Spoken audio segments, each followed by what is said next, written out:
सभी छोटे बड़े श्रोताओं को सुनीता भटनागर का प्यार भरा नमस्कार। ऑडियो स्टोरीज़ के हमारे चैनल कहानी जगत में आप सभी का स्वागत है।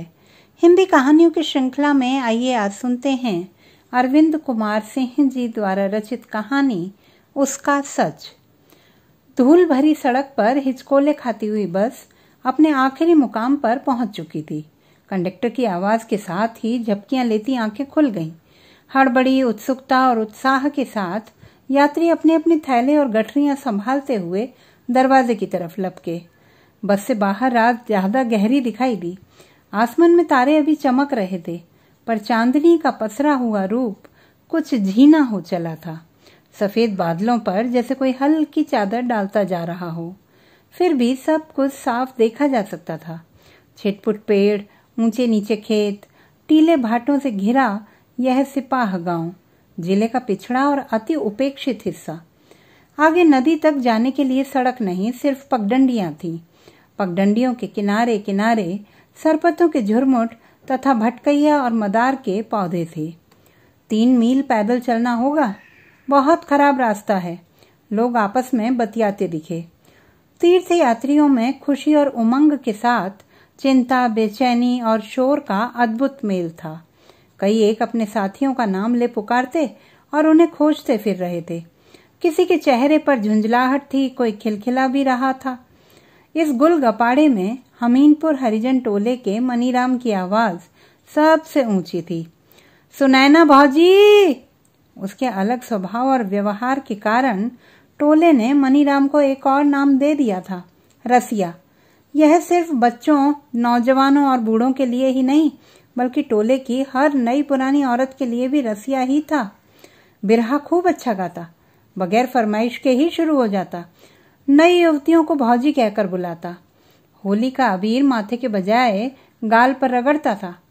किसी के ऐतराज पर फौरन तुलसी की चौपाई बांधकर अपनी साफ दिली का इजहार कर देता। टोले की रीति में रसिया सभी के लिए राग देवता था, दुख में भी और सुख में भी। इस महीने का यह पहला मंगलवार था जब रसिया ने हरफूल की मौजूदगी में सुनैना की चिंता दूर करने की राह खोजी। सब पूरा होगा भौजी, एक नहीं दर्जन भर किलकारी मारेंगे, लेकिन एक बार चलना होगा। कहाँ? सुनैना ने जिज्ञासा से देखा। दूर नहीं भौजी, बस धोपाप।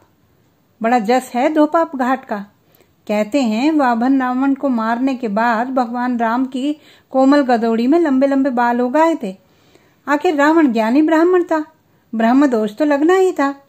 लेकिन घाट की महिमा, अयोध्या जाते समय जब राम वहां नहाए तो सारे बाल साफ, सारे पाप खत्म। तभी से नदी के उस घाट का नाम पड़ा धोपाप घाट। रसिया कथावाचक जैसी मुद्रा में था। तो ले जा, अपनी भौजी के भी पाप धुला दे, हरफूल ने सुनैना की आंखों में झांकते हुए कहा। तो क्या मैं पापिन हूं? सुनैना ने नाराजगी जाहिर की। रसिया हंस पड़ा। भैया को कहने दे भौजी, तू काहे नाराज होती है? फिर पाप तो हर आदमी से होता है। चलते रास्ते चींटी दब गई का पाप नहीं है। पर सारी महिमा घाट की ही नहीं, वहां की पहाड़ी पर मौजूद पापर देवी की शक्ति की भी है। भगवान ने स्वयं भी देवी की पूजा की थी। देवी के मंदिर में साफ मन दुआ मांगो तो सब पूरा होगा। दियरा के राजा को बुढ़ाई बेला में लड़का पैदा हुआ था। दूर की छोड़ो, गांव के चंदू बनिया कोई देखो। रसिया की आंखें नाच उठी। हरफूल ने व्यंग्य कसा। तू भी देवी से अपने लिए बीवी मांग ले। रसिया ने जोर का ठहाका लगाया। बीवी तो हमारे लिए भौजी ला देंगे भैया, एकदम अपनी तरह। लेकिन अब की भूलना मत भौजी, दशमी के दिन है नहावन। फिर देखना 9 महीने बाद किलकारी मरी है ललना तोरे अंगना। भैया को भी साथ जरूर ले चलना। आते वक्त कालीबाग का मेला भी घूमना। रसिया आगे बढ़ चुका था। हरफूल सुनैना की तरफ देखकर मुस्कुराया। सुनैना की आंखें झुक गईं, पल्लू सर तक खींच लिया। रसिया के जाने के बाद से ही सुनैना टूटे पत्ते सी खामोश बनी, खोई खोई रही। हरफूल को काम से निपटते देख सकुचाते हुए पूछा, तो क्या अब की दशमी को चलोगे? हरफूल ने झिड़कियां दी। अगर देवी देवता की दुआ से ही बच्चा पैदा होने लगे तो फिर मर्द की क्या जरूरत? तू भी रसिया की बात में, लेकिन आदमी का विश्वास तो चला आ रहा है। सुनैना बात काटते हुए बोली। तो क्या तुझे मुझ पर विश्वास नहीं है? हरफूल की निगाहें टेढ़ी हुई, मानो गुस्सा किया हो, किंतु दूसरे ही क्षण आंखों में मुस्कुराहट थी। फिर भी सुनैना की उदासी कम नहीं हुई। काम से फारिग हरफूल का ध्यान जब सुनैना की ओर गया तो वह खुद भी चिंतित हो उठा। सुनैना की आंखें भीग आई थीं। पति पत्नी कुछ क्षण तक एक दूसरे से आंखें चुराते रहे। उनकी चुप्पी गैर जरूरी कामों में उलझने का बहाना भी दिखी, लेकिन वह भी कब तक। मन के पीछे एक पराजित द्वंद्व था। वही द्वंद्व हरफूल को सुनैना के नजदीक खींच ले गया। इस घर में किस लिए बच्चा पैदा करेगी? हमारी तरह देह पीसने और दुख ढोने के लिए?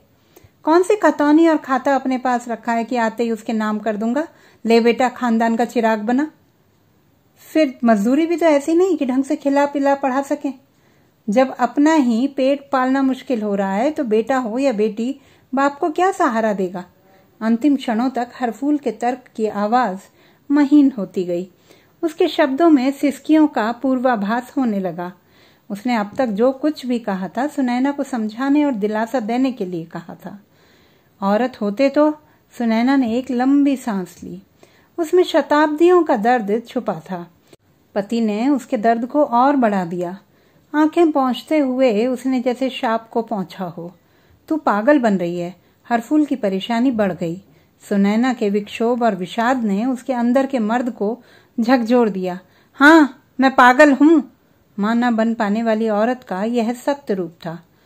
दरवाजे पर बोझिल सन्नाटा तैरने लगा, जबकि शाम की बेला में टोले की चहल पहल बढ़ रही थी। हरफूल जिस चिंता पर सवार था वहां सुनैना भी साथ खड़ी थी। वह पीछे मुड़कर देखता। नीम हकीम, पूजा पाठ सभी उसके लिए बेकार रहे थे। वह पति है। एक पति की जिम्मेदारी को वह अच्छी तरह जानता है, लेकिन बहुत कुछ अपने वश में नहीं। जबकि सुनैना की जिद और इच्छा थी। उसकी इच्छा का साथी तो उसे बनना ही चाहिए। तू औरत है, औरत का दुख मैं भी समझता हूँ।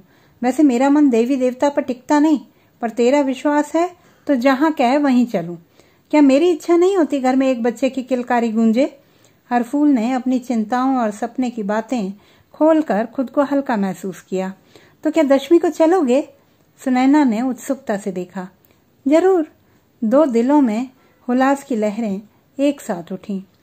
लेकिन हरफूल आज नहीं आ सका। पैर में अरहर की खूंटी धस जाने से हुआ घाव और बहता मवाद ही सिर्फ कारण नहीं था, बल्कि मजबूरी पैसे की थी। 3 घर से निराश होने के बाद चौथी जगह 20 रुपया मिला भी तो 2 हफ्ते के अंदर लौटाने की शर्त पर। पैसे की कमी ने उनकी मनोकामना पर हिमपात कर दिया। घर में ऐसी कोई भी चीज दिखाई नहीं दे रही थी जिसे बेचकर वे धोपाप घाट तक जा सकते हों। बच्चे की किलकारी की जगह उनके कानों में खुद की हूक सुनाई देने लगी। सुनैना अकेले जाने को तैयार नहीं थी। हरफूल की जिद थी कि वह जरूर जाए। जब विश्वास है तो शायद धोपाप घाट और पापड़ देवी की कृपा से ही कोख भर जाए। बच्चे की लालसा ने सुनैना को अकेले जाने के लिए मजबूर कर दिया। हरफूल के न आने की बेबसी रास्ते भर सुनैना को रुलाती रही। बस में कई लोग ऊँघने लगे थे। कुछ को बाहर की चांदनी में शांत खड़े पेड़, जादुई तिलिस्म की तरह रहस्यमय और खामोश दिखते घरों ने सम्मोहित कर लिया था। नींद और प्रकृति का अनन्य रूप भी सुनैना को अपनी ओर नहीं खींच सका। कभी कभी आदमी दूर जाकर भी एकदम नजदीक हो जाता है, जितना कि वह साथ होने पर भी नहीं होता। सुनैना हरफूल से दूर होते हुए भी साथ थी, जबकि बगल में बैठी पड़ोसिन कल्पा बुआ का सिर नींद में उसके कंधे पर गिरा गिरा जा रहा था। देवी से तुम्हारा पैर जल्दी ठीक हो जाने की दुआ मांगूंगी। फिर लड़का, खुद के बजाय सुनैना ने जैसे हरफूल से कहा हो। सुनैना भौजी!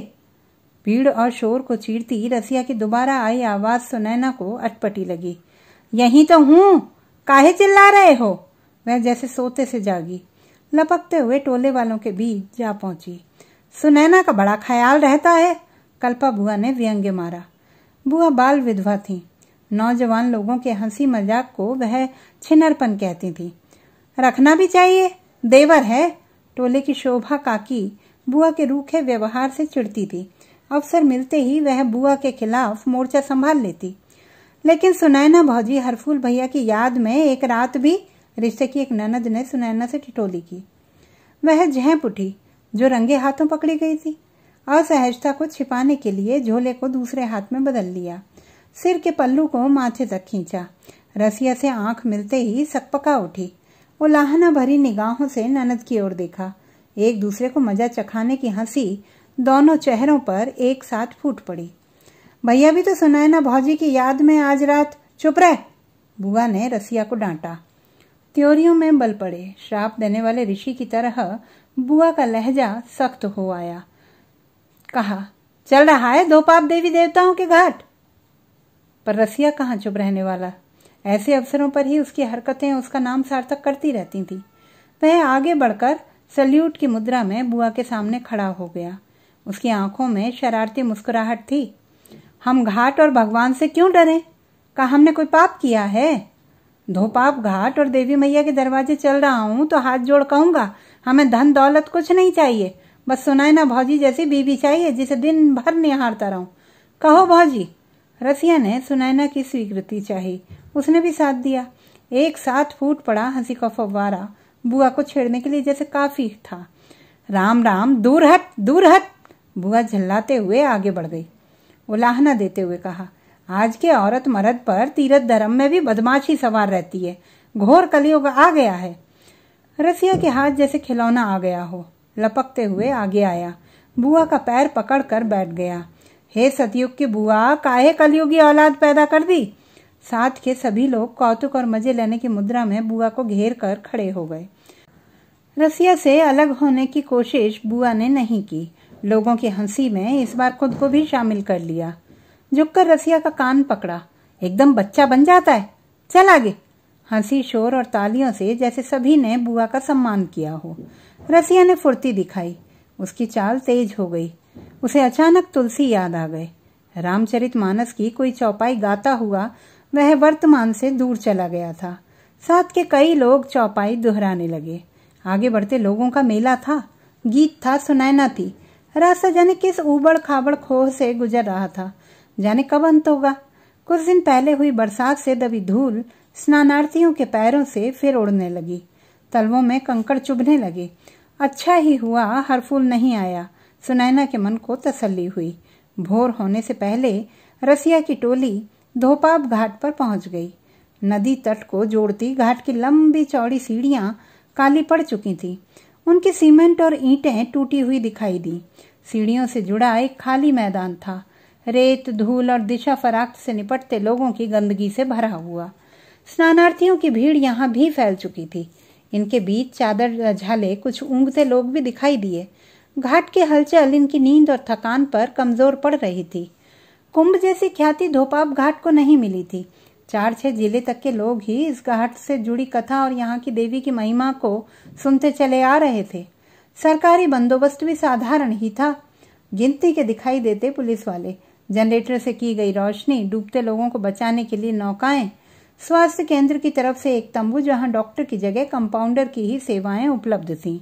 यद्यपि इस वक्त वह भी नदारद था। दवाइयों के नाम पर खाली डिब्बा। सुनैना के लिए हर दृश्य अपरिचित और मोहक होता। घर गृहस्थी से दूर यह स्वप्न जैसी दुनिया थी। छिटपुट बल्बों की रोशनी जैसे जल में तारे उतर आए हों। उसकी चिंताएं कुछ क्षण के लिए स्थगित हो गईं। विस्मय और जिज्ञासा से हर दृश्य पर नजर दौड़ाती रही। जल में डुबकियां लगाते लोग, पिंडदान करवाते पंडे और पुजारी, बच्चियों की पूंछ पकड़ पर लोग सुधारने की चिंता लिए औरत और मर्द, राम नाम की गूंजती जय जयकार, ऊंची पहाड़ी पर स्थित पापड़ देवी के मंदिर की ओर उमड़ती भक्तों की भीड़, चिल्लाते लाउड स्पीकर। सुनैना को एक दूसरे से प्रतिस्पर्धा करती, कभी एकदम फिरकी की तरह घूमकर तैरती नावों को देखने में मजा आ रहा था। हर फूल होता तो वह भी नाव में बैठती, उसे साथ लेकर नदी में नहाती, उथले पानी में भी डूबने का नाटक करती और क्या क्या करती। धत, वह मुस्कुराई, खुद को डांटा भी। खड़ी खड़ी कहाँ सोच रही है, जा तू भी नहा, बुआ ने गुस्सा किया। लोगों के नदी में उतर जाने के बाद अकेली बची बुआ कपड़े और सामान की रखवाली कर रही थी। तू भी चल। सुनैना बुआ की नाराजगी भांप गई। कैसे चलूं? बुआ की आंखों में शिकायत थी। चोर चांडाल तो हर जगह फिराक में रहते हैं, निगाह टली कि सामान गायब। धोपाप में पाप। सुनैना मन ही मन हंस पड़ी। बुआ अब करीब बैठे छोकरे पर खफा हो गई। यह घाट पर नहाती औरतों की देह को एक टक निहार रहा था। सुनैना ने भी देखा। लड़के की उम्र 19-20 के करीब रही होगी। आंखें छोटी, रंग सांवला, बेतरतीब दाढ़ी और मुहासों भरा चेहरा, सूखे पपड़ाए होंठों पर व्याकुल प्यास। वह खुद से भी चिढ़ा हुआ दिखाई दिया। उसके पैर में गहरा घाव था। उस पर भिनभिनाती मक्खियां, धूल, रेत के प्रति भी वह लापरवाह था, जैसे पैर खुद का ना हो। सुनैना को लड़के के प्रति दया आई। बेचारा, लेकिन बुआ उसे भगाने पर तुली थी। भौजी! रसिया की आवाज बीच धारा से आई। तैरने की कलाबाजी कर रहा था वह।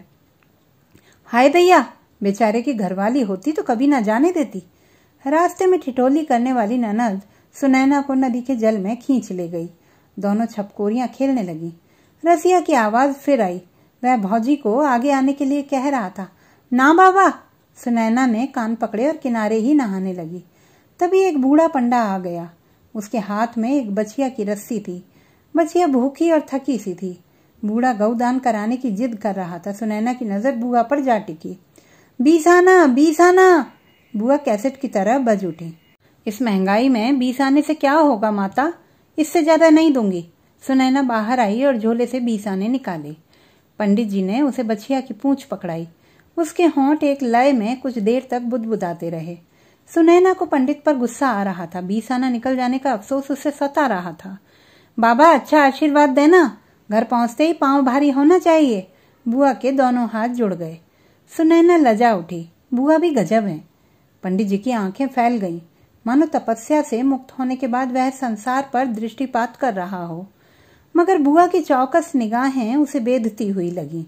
जल्दी में चावल और हल्दी का अक्षत जल अन्य दिशाओं की तरफ फेंकने के बजाय सुनैना पर ही फेंकने लगा। बुआ अंदर से चिढ़ उठी। बाबा, मतिभ्रम हो गया है। नहाते हुए सुनैना का ध्यान किनारे आए नवागंतुकों पर गया। 2 औरतें, 2 मर्द, एक नवयुवक, एक अधेड़ उम्र आदमी। औरतें भारी और थुलथुल बदन की, किंतु उम्र बढ़ने के बाद भी गाल ऐसे लाल कि छू देने से ही खून छलक आए। अधेड़ मर्द के बालों में सफेदी उतर आई थी। काले करने के बाद भी सफेदी छिपाई न छिप रही थी। हालांकि शरीर का वजन और उम्र का दबाव उसकी फुर्ती पर नहीं था। दूसरे मर्द का हुलिया और व्यवहार नौकरों जैसा था। नौजवानी में भी रूखी आंखें, बुझा चेहरा, शरीर से कमजोर, फिर भी अपनी जिम्मेदारियों के प्रति वह एकदम सतर्क था। नौकर के एक हाथ में कपड़ों से भरी हुई प्लास्टिक की डोलची थी। दूसरे हाथ में बड़े बालों वाला विदेशी नस्ल का एक सफेद कुत्ता। कुत्ते का नाम टोनी था। टोनी नौकर से ज्यादा वफादार था। वह जमीन पर उतरने को आमादा था। दोनों औरतें खिलखिला रही थीं। वे नहीं चाहती थीं कि टोनी नौकर के हाथ से छूटकर जमीन पर आए और धूल मिट्टी में खुद को गंदा कर ले। सुनैना के लिए नवागंतुक किसी अन्य दुनिया के प्राणी लगे। उन्हें देखते हुए वह ठिठकी खड़ी रही। नौकर पर तरस आया। औरतों के लिए ईर्ष्या हुई। जल्दी नहा के आ जा, बुआ ने लगभग चिल्लाते हुए कहा। मंदिर की ओर बढ़ते श्रद्धालुओं का जयकारा फिर सुनाई दिया। उसने 2-3 डुबकियां लगातार लगाईं और नदी से बाहर निकल पड़ी। किनारे आते ही उसके पैर रुक गए। टोनी नौकर की गिरफ्त से छूटकर इधर उधर दौड़ने लगा था। नौकर भी उसके पीछे दौड़ रहा था। Tony, Tony! दोनों औरतें नदी के जल में खड़ी खड़ी आवाज देने लगी। टोनी की स्वामी भक्ति उन्हें चिढ़ा रही थी। टोनी ने हुक्म न मानकर उन्हें हास्यास्पद बना दिया था। अब आवाज देने के बजाय वे उसे चुपचाप देख रही थी। टोनी कहीं गुम ना हो जाए, यही चिंता उनके चेहरे पर थी। अधेड़ आदमी ने नौकर की लापरवाही पर गाली दी और नहाना छोड़कर नंगे बदन टोनी, टोनी चिल्लाते हुए वह भी दौड़ने लगा। सभी की निगाहें टोनी पर थीं। वह सुंदर और प्यारा कुत्ता था। भीड़ में किसी के भी हत्थे चढ़ सकता था। लेकिन सुनैना की आंखों में कुत्ता नहीं, काला जूता था, बिल्कुल नया। टोनी के पीछे दौड़ने वाले अधेड़ ने कुछ ही देर पहले जूता किनारे पर उतारा था। जूते ने सुनैना में उथल मुथल मचा दी। गर्मी की धूप में हरफूल का जलता पांव, बारिश और ठंड में सिकुड़ी उंगलियां, खेत जवार में नंगी खूंटियों कांटों से घायल हुआ पैर एक ही क्षण में सामने आ गए। एक दिन जूता खरीदने की बात चली तो हरफूल हंसा था। नए की बात क्या, फटा पुराना भी नसीब में हो तो। सुनैना की आंखें उसे हरफूल के पैरों में देखने लगी। एकदम नाप का है, जैसे किसी ने कानों में कहा हो। वह खिल उठी, लेकिन इसी समय जयकारा के स्वर ने उसके इरादों पर पानी फेर दिया। मन में भय समा गया। देवी की चौखट सामने दिखाई दे रही थी। वह क्या करने जा रही है? पाप है यह। भगवान राम के घाट और देवी मैया के दरवाजे पर यह ठीक नहीं है। वह कांप उठी। घाट और मंदिर से ही नहीं, उगते सूरज से भी माफी मांगी। बुआ झूले से सरौता निकालकर सुपारी कतरने लगी। लोग पाप धोने के साथ शरीर का मैल भी छुड़ा रहे हैं। कुछ अभी टोनी का पीछा करते हुए नौकर और उसके अधेड़ मालिक को ही देखे जा रहे हैं। जूते पर सिर्फ सुनैना की ही नजर है। जरूरत ने उसे फिर लोभी बना दिया। मानसिक द्वंद्व पीछे छूट चुका था। वह लपक कर जूते के पास जा पहुंची। भीगी धोती को जूते पर छोड़ते हुए धोती और जूता एक साथ झोले में भर लिए। काम तेजी और फुर्ती से हुआ था, फिर भी मन में खटका तो था ही। बुआ पर नजर पड़ी तो घबरा उठी, किंतु बुआ कनखियों से उस जवान छोकरे को निहार रही थी जिसकी निगाहें घाट पर नहाती औरतों का जायजा लेते हुए सुनैना पर आकर अटक जाती थी। उसने मन ही मन छोकरे को गालियां दी और बुआ के बगल में जा बैठी। टोनी के पकड़ में आते ही जूता गायब हो जाने का पता चला। भद्र महिलाएं नौकर पर गुस्सा उतारने लगी। टोनी नाराजगी में नौकर पर भौंकने लगा। अधेड़ मर्द को मलाल था कि लुच्चों लफंगों और इन दरिद्र गंवारों के बीच वे क्यों आए। उसने धमकी दी कि चोरी करने वाले का हाथ पैर तोड़ देगा। तभी हाथ में डंडा लिए हुए एक पुलिस वाला दिखाई दिया। वह इसी तरफ आ रहा था। सुनैना बदहवास हो गई। बुआ को बातों में उलझाना चाहा, पर बुआ का ध्यान भीड़ पर था। कोई भागने ना पाए, चोर यहीं कहीं होगा, सबके सामान की तलाशी ले लो, किसी ने राय दी। जूता चोर भला यहाँ टिकेगा, पहनकर चंपत हो गया होगा, कोई कह रहा था। एक जूता गायब हो जाने पर लोग इस तरह हल्ला मचा रहे हैं जैसे खजाना लुट गया हो। सुनैना को घबराहट में रोना आ रहा था। पुलिस वाले ने पहुंचते ही भीड़ को खदेड़ा। डंडा घुमाते हुए गालियां बकीं। अधेड़ आदमी और दोनों महिलाओं की शिकायत को गंभीरता से लिया। टोहती आंखों से अगल बगल ही नहीं दूर तक निहारा। हर चेहरे को पढ़ने की कोशिश की। अगल बगल के लोगों की गठरियों झोलों की तलाशी लेता हुआ वह गालियां भी बकता जा रहा था। नाहक गाली दे रहा है। राम के घाट पर जिसने भी चोरी की है उसे सजा मिलेगी ही। ऊपर वाले नाथ अंधे तो नहीं है। पुलिस वाले को सुनाने के बहाने बुआ ने कहा। सुनैना की धड़कनें खुद को धिक्कारने लगी। मौका था नहीं कि जूता निकाल कर फेंक सके। पुलिस वाला करीब आ रहा था। सुनैना को लगा बहुत से लोग उसे घूर रहे हैं। नजदीक बैठा छोकरा भी। बुआ जा, तू भी नहा ले। सुनैना को झुंझलाहट हुई। वह अति शीघ्र यहाँ से निकल जाना चाहती थी, पर बुआ तो पूरा तमाशा देखने पर तुली हुई थी। रसिया ने पूछा, भाऊजी तुमने कितनी डुबकियां लगाई? उसका शरीर ही नहीं मन भी सुन्न हो चुका था। उस समय कुछ भी अच्छा नहीं लग रहा था। न रसिया न घाट, उन सभी से उसे कोफ्त हो रही थी जिन्हें यहाँ से निकल चलने में कोई हड़बड़ी न थी। पुलिस वाला रसिया की थैले की तलाशी ले चुका था। वह सुनैना की तरफ बढ़ा। सुनैना कांप उठी। काटो तो खून नहीं। हाय राम, किस घड़ी में जूता चुराया। भाड़ में जाए जूता, भाड़ में जाए देवी देवता। हे भगवान आज बचा लो। वह मन ही मन भगवान से विनती करती जा रही थी। तभी उसे कपड़े बदलने का ख्याल आया। ब्लाउज के बटन खोलते हुए घुटनों पर झुकी। सिपाही ने डंडा नचाते हुए घूरा। सुनैना बेफिक्र दिखाई दी। ब्लाउज के सारे बटन खुल गए थे। पुलिस का सिपाही बुआ की चौकस नजरों से टकराकर दूसरी तरफ मुड़ गया। उसने करीब बैठे छोकरे की पीठ पर जोर से डंडा मारा। अबे तू यहाँ क्या कर रहा है? अबे साले, चोरी करके कहाँ जाएगा? पुलिस का सिपाही अपनी पर उतर आया था। उसने छोकरे को दूर तक दौड़ाया और खुद भी उसके पीछे दौड़ने लगा। बुआ की खीस फैल गई। रसिया भी हंसा, लेकिन सुनैना की चिंता बढ़ गई। कहीं वह छोकरा कुछ बता न दे। घाट की सीढ़ियों, रास्ते की भीड़ भाड़ और देवी के मंदिर तक न तो पुलिस का सिपाही मिला और न ही वह छोकरा। फिर भी साथ के लोगों की नजर जूते पर ना पड़ जाए, वह झोले को बगल में दबाए रही। देवी दर्शन से लेकर परिक्रमा तक वह भूली रही कि आखिर किस लिए यहाँ आई है। उसकी चिंता में बाहर रखा झोला था। सभी लोगों के सामान की रखवाली अब रसिया कर रहा था। स्वभाव से मजाक किया, क्या पता झोला उठाकर देखने ही लगे। सुनैना घबरा उठी। मंदिर से भागी भागी बाहर आई। झोला पूर्ववत था। रसिया किसी साधु का भजन सुनने में मशगूल था। सुनैना के दिल को तसल्ली मिली, लेकिन मुराद मांगना तो वह भूल ही गई। इच्छा हुई एक बार फिर लौट चले मंदिर की तरफ, लेकिन रसिया जा चुका था। सामान की रखवाली का जिम्मा अब उस पर था। वहीं बैठे बैठे उसने देवी से माफी मांगी, फिर मां बनने की प्रार्थना की। कालीबाग के मेले में पहुंचने तक दिन काफी चढ़ चुका था। उमस बढ़ गई थी। सभी लोग सुस्ताने के लिए एक पेड़ की छाया में जा बैठे। थोड़ी देर तक वे पेड़ की खामोशी पर भड़ास निकालते रहे, फिर अपनी अपनी जिंदगी की रामधुन में शामिल हुए। हास परिहास का दौर भी साथ साथ चलता रहा। काकी ने चमकते हुए कहा, हरामी गाली दे रही थी। कौन? सुनैना ने पलट कर देखा। जिसका साबुन गुम हुआ था। काकी उसकी गाली पर अब भी खपाती। किसी ने चुरा लिया था क्या? सुनैना में उत्सुकता थी। हमने, काकी ने निर्भीकता से कहा और गठरी से साबुन निकालकर सामने रख दिया। महकौआ है? रसिया की टकटकी पर काकी हंस पड़ी।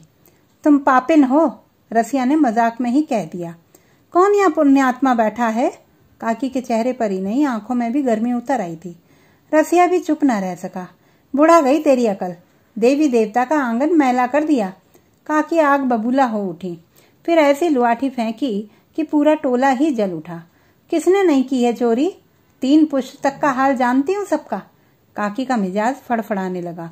इतिहास के पन्ने एक एक कर खुलने लगे। राह चलते लोग भी ठिठकने लगे तो साथ के लोगों ने चुप्पी साध ली। इस वार्तालाप से सुनैना को सुकून और संबल मिला। वह मन बना चुकी थी कि अब काकी को कोई नसीहत देगा तो वह भी जूता चुराने का खुलासा कर देगी। किंतु रसिया की चुप्पी और लोगों की बातचीत में वह पूछ बैठी, पाप क्या होता है? रसिया भी संशय में, पाप क्या होता है कभी सोचा ही नहीं, लेकिन इतना जरूर जानता है कि कोई भी गलत काम पाप है। रसिया की राय पर सभी सहमत थे। गलत काम क्या है? सुनैना ने जिज्ञासा से रसिया को देखा, फिर सबको। भौजी हटकेली मत करो, सबका मूड काकी ने वैसे ही खराब कर दिया है। रसिया के खींच उठने पर काकी बुत बनी रही, जैसे सुनैना ही अब उसकी वकील हो। सच्चे हटखेली नहीं कर रही हूँ, पर तुम ही सब बताओ, गलत काम क्या होता है? काकी ने बाल धोने का साबुन चुरा लिया तो कौन सी गलती कर दी? किसी का खजाना लूटकर अपना घर तो नहीं भरा। यही तो बात है भौजी, कोई भी चोरी पाप है, चाहे वह सुई की क्यों ना हो। काकी को अपनी गलती का एहसास दिलाने के लिए रसिया ने ऊंची आवाज में कहा। बुआ ने भी फिक्रा कसा। उसके साबुन से कितने दिन नहाएगी? काकी को बात लग गई। उंगलियां चटखाने और चिल्लाने के बजाय सुनैना के नजदीक खिसक आई। अपनी तरफ से वकालत करते देख काकी का दिल सुनैना के करीब हो चुका था। आंखों से ढुरकते आंसुओं को पोंछते हुए बोली, तुम भी सुन लो दुल्हन, मैं पापिन हूँ, पर यह कोई नहीं पूछता कैसे जी रही हूँ। जब से तेरे काका मरे तब से आज तक इस सिर को, काकी ने अपनी लटों को आगे कर दिया, तेल और साबुन मयस्सर नहीं हुआ। बेटे बहू तो रोटी खिलाने में ही एहसान जताते। नहाने कैसे आई हूँ कोई नहीं पूछेगा। बेटों को ही कौन सा सिंहासन मिला है? काकी की बात उचित होते हुए भी दोष सिर्फ लड़कों को ही नहीं दिया जा सकता, रसिया ने सोचा। सुनैना को काकी के साथ गांव जवार की कई और बूढ़ी औरतें याद आ गईं। सबकी जिंदगी का अंधेरा उसकी आंखों के सामने था। उसे काकी की तरह रोने की आवाज सब तरफ सुनाई दी। वह कांप उठी, खुद के जीवन का अंतिम दृश्य जैसे सामने हो। वह सड़क की तरफ देखने लगी। सड़क पर चल रहे धूल सने पांव, पसीने से भीगी देह, सिर पर गठरियां। उन गठरियों में जाने क्या होगा, काकी का चुराया हुआ साबुन या मेरा यह जूता? जूते का ख्याल फिर आ गया। मन के किसी हिस्से में छिपा हुआ अपराध बोध जैसे लाग डांट कर रहा था। वे अमीर लोग फिर जूता खरीद लेंगे। मालिक, नौकर, टोनी, थुलथुल औरतें और यह जूता सभी आंखों के सामने आ खड़े हुए। उसने सिर के साथ अपने किए को झटक दिया और काकी की ओर देखने लगी। काकी की आंखों में युगों से समाई बदहाली थी। उदास चेहरे पर हमेशा से व्याप्त दरिद्रता ने सुनैना के सामने फिर एक प्रश्न खड़ा कर दिया। रसिया भैया, तुम ही बताओ, अगर कोई भूखा नंगा किसी की रोटी चुरा कर खा ले तो क्या वह भी पाप का भागी होगा? रसिया मुस्कुराया। भौजी का प्रश्न बिल्कुल अटपटा था। रसिया के पास एक तयशुदा उत्तर था। हाँ, उसने स्वीकार में सिर हिला दिया। चोरी तो पाप ही है। कैसे? सुनैना ने पूछा। उसे मांगकर ही खाना चाहिए, रसिया ने कहा। मांगने पर ना मिले तो? सुनैना ने रसिया को असमंजस में डाल दिया। साथ के लोग भी सोचने लगे। प्रश्न अबूझ पहेली बन चुका था। कुछ क्षण बाद रसिया ने किसी ज्ञानी ध्यानी की तरह आकाश की ओर आंखें उठाईं। न देने वाले को भगवान दंड देगा, वह सबको देख रहा है। सुनैना खींच गई। यहाँ तो भूख से मर जाने वालों की भी किसी को चिंता नहीं। वह चाह रही थी कि कोई और भी उसके पक्ष में बोले। तभी काकी ने उंगलियां चटकाई। अरे ऊपर वाला का दंड देगा, दुख सहते सहते बाल पक गए। पीटने वाले को खाट, पिटे को जमीन, यही तो देखती चली आ रही हूँ। हाड़ तोड़ मेहनत के बाद भी सूखी रोटी के लाले पड़े रहते हैं। काहे नहीं पट पड़ते भगवान? जाने किस अंधेर कोठरी में पाथर बन के बैठ गए हैं। सब हवा है हवा। फूल माला चढ़ाओ, दुख गाओ, पर कोई फायदा नहीं। साथ के लोगों ने काकी का विरोध नहीं किया। उनकी चुप्पी में काकी का दर्द शामिल था। फिर भी वे उत्तेजित नहीं हुए। मन से हारे हुए कमजोर लोग थे वे। पेड़ की पत्तियां हिली, मंद बयार बह चली, पसीने से भीगे लोगों को कुछ राहत मिली। सभी लोग कालीबाग का मेला घूमने के लिए उठने लगे। जल्दी घर पहुंचने की फिक्र में कालीबाग का मेला भी सुनैना को रास नहीं आ रहा था। झोले को दूसरों की नजरों से बचाकर रखना भी मुश्किल था। कुछ खरीदे बगैर भी झोला पहले से भारी दिखाई दे रहा था। जादूगरी के खेलों, झूले, हिंडोलों, सर्कस में सुनैना को अब रुचि नहीं रही। चाट, टिक्की, गोलगप्पों के खोमचे भी उसे अपनी तरफ नहीं खींच सके। वह झोले को ही छिपाती लुकाती रही। बुआ की जिद पर सुनैना ने जलेबी और गट्टे खरीदे। हर फूल के लिए एक चुनौती, अपने लिए बिंदी, सिंदूर और लाल फीता। टोले के लोग सड़क के किनारे बनी पुलिया पर बस से उतरे तो रात हो चुकी थी। पुलिया से जुड़ी कच्ची सड़क थी, फिर आगे जाकर सड़क से फूटती हुई पगडंडियां। एक पगडंडी हरिजन टोले की तरफ चली गई थी। रसिया सबसे आगे था, जेठ में भी कजरी गाता हुआ। मौसम और राग का कोई मेल नहीं, जरूरी है मन में उत्साह और खुशी की कोई भी धुन। काकी का खून खौल रहा था, फिर भी वे उसे चुप होने को नहीं कह सकी। बड़बड़ाती और कोसती रही गर्मी को, अपनी गठिया बतास को। साथ के लोग भी रसिया के गायन से बेगौर थे। उनके थके मुरझाए चेहरों पर घर पहुंचने की चिंता भरी ललक थी, लेकिन सुनैना अपनी सफलता पर खुश थी। पैरों में मानो पंख लग गए हों। टोले में घुसते ही लोग अपने अपने घरों की तरफ बढ़ गए। रसिया ने मुड़कर बहूजी से सलाम करना चाहा, लेकिन सुनैना पहले ही खिसक गई थी। नाराज काकी ने मुस्कुराकर देखा, रसिया को हंसते हुए विदा किया। हर फूल दरवाजे पर खड़ा मिला। सुनैना आगे बढ़ गई, उसे चिढ़ाती और अधीर करती हुई। नीम के पेड़ तले खाट पर बैठ गई। थक गई, उसने मानो खुद से कहा, लेकिन मन की खुशी चेहरे पर छुपाए नहीं छुप रही थी।